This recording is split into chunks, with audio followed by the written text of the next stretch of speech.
What's going on, y'all? This is Greg. Greg said it. Back with a special edition here. We've been doing a lot of talk about the team as a whole, the Colorado Buffaloes, the predictions, projections. Everybody's talking about that, especially since the playoff matrix came out. It was like a 4x8 and it was a 5x7. And everybody's trying to figure it out because that thing gets really spicy. The more you look at it, like, oh, this can get weird because the SEC, if they want, especially how they've been ranking, they can get 6 spots by themselves. The way, we've been looking at for years.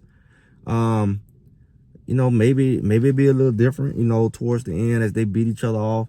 But I mean, traditionally, a lot of the top ranked teams come from one conference. So that's going to be interesting on how they're going to work that thing out. It's going to be the first year people feeling going to be hurt. I can tell you that right now. That just come with dealing with people.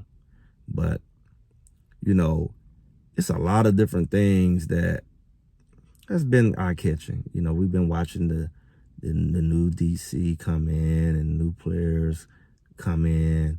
And, one of the things that I used to look at during the season, like a lot of comments that people made and, some of the, I guess we said haters and people said, why you call us haters and all of that? We just critics.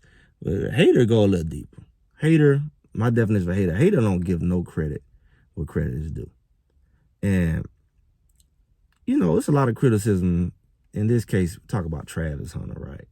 Travis Hunter is a guy who he always had a standard to live up to. He was the #1 player in the country come out of high school, not just as a cornerback, but as a player.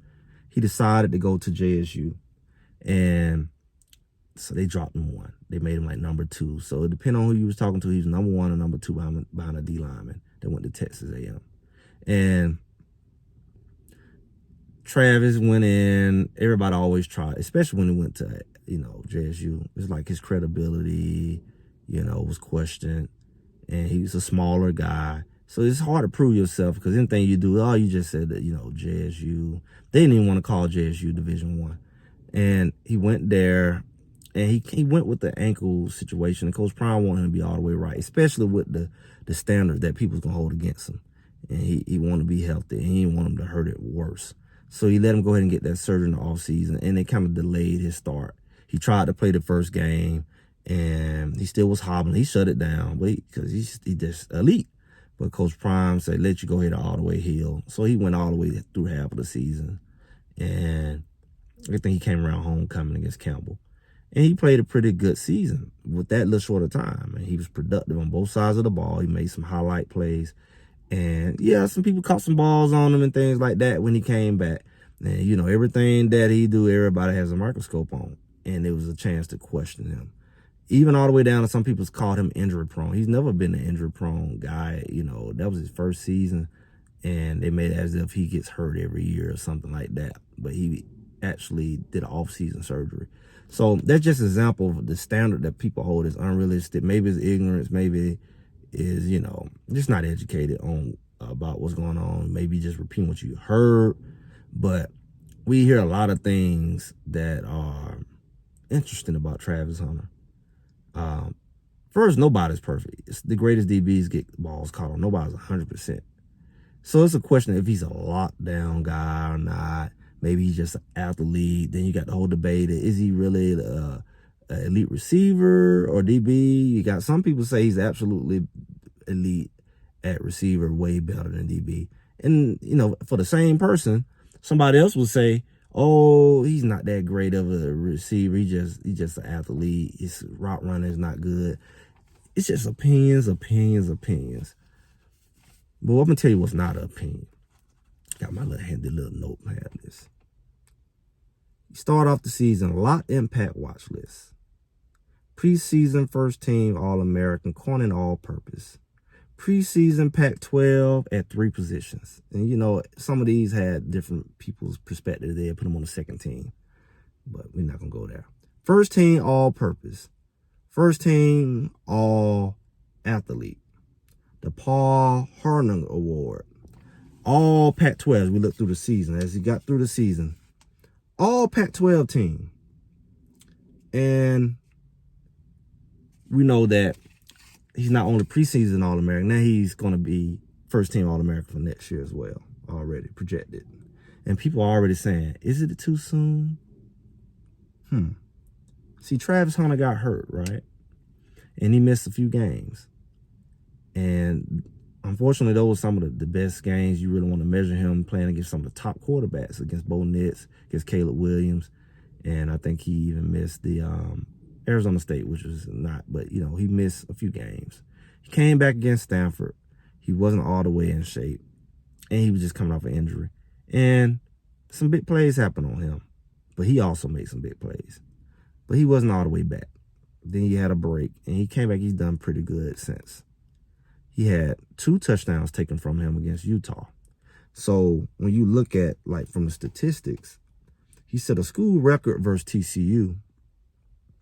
He had the most receptions in the starting debut. And I think that was just for CU. He's the only FBS player in at least 20 years to record 100 yards receptions and an interception in the same game. He had 31 tackles, 23 solo, and 3 interceptions. And we know, if you watch the game, he dropped at least 4-5. He also had 57 receptions, 721 yards, 5 TDs. And we know he dropped at least 4-5 touchdowns. So, if anything, we can critique the greatness of those numbers, because we also see that with all of that, before and after his injury, he's played a total of 436 offensive snaps. He played 566 defensive snaps, 30 special teams. He did 1,032 snaps total. He played about, on average, 114.7 snaps per game. Legit both sides of the ball. So when you really look at it, you know, a lot of people can say a lot of different things about him. He needs to play less time. We need to pick a side. But how do you question the quality of this athlete? Realistically, how do you say this guy's overrated? Or where's the overrated? Seems like to me he's underrated. He's like if he had a job and he interviewed, he would be extremely overly qualified to produce these numbers that he produced with injury, after injury. And it's one big thing that people forget, probably bigger than everything I just said. He was a true sophomore. Now show me how many true sophomores put that kind of weight on them, put that kind of expectation on them.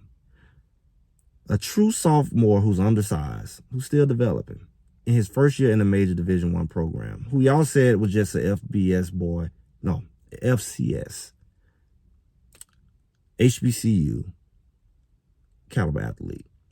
What he did, he wasn't going to do over here. He did that and more. He played more snaps over here in FBS in Colorado. And people had the nerve to question, was he really as good? Only because he went to JSU, Jackson State. And for him to come over here and dominate the way he did on both sides of the ball, like I said, with drop interceptions, with drop touchdowns, 2 touchdowns taken, one that said he stepped out of bounds, and then another one that said that he dropped the ball. He couldn't catch it no better on a diving catch. Those 2 were taken from him. Those are numbers that would have been in his stats. On a struggling team, no matter what the team was doing, in transition, division problems, growing pains, he did all of that. And yet, people ask, is he overrated? Why is this a conversation? This man was a true sophomore. He was a true freshman at JSU. Yeah, it was JSU, but he still was a true freshman playing against grown men, because we know everybody got these COVID years. You can go to college for 10 years. I'm being facetious. This is a true sophomore that put up those numbers. He's going to his junior year. 99% chances last season. And you're looking for every reason to say he's not as good as advertised. Like Coach Prime say, he's better than advertised. He's under advertised. Because you already seen he did more snaps than anybody's done in decades. And he produced numbers equivalent and better than the team's best players on either side of the ball while playing both. He was the second leading receiver while playing both in Colorado. Could you question why he's up for all of these awards? Why wouldn't he be up for Heisman? If he didn't get hurt, could he? You say not because the team wouldn't win or wasn't winning. But you cannot question his talent unless you just got some real hate in you. Can't know football because what he's doing is not normal at the college level. The games are long. He did it down there in 100+ degrees heat in TCU. He's done it in Colorado's cold weather. He's done it in the altitude. I mean, so many factors. If you really was genuine, you really could see. You really could see what he's doing is exceptional if you had just clear eyes. But that's a good question for you all who's here on this Greg Said It platform. What do you think? The comments is wide open for you. You better come with it because, everybody not going to accept it, especially if you say he's not. If he's overrated, just be able to explain how and why. I guess you're going to overlook all this data, stats. Why is he overrated and why? Based off of what? I'd love to hear that. Make sure y'all like, share, subscribe. If y'all like content like this, all my Buff supporters, our time is coming. Season is coming up. Spring is coming up. We'll get to see what they made of. We already know what Travis Hunter made of. Most of us do, at least. But I appreciate y'all coming through. And I'll talk to y'all soon.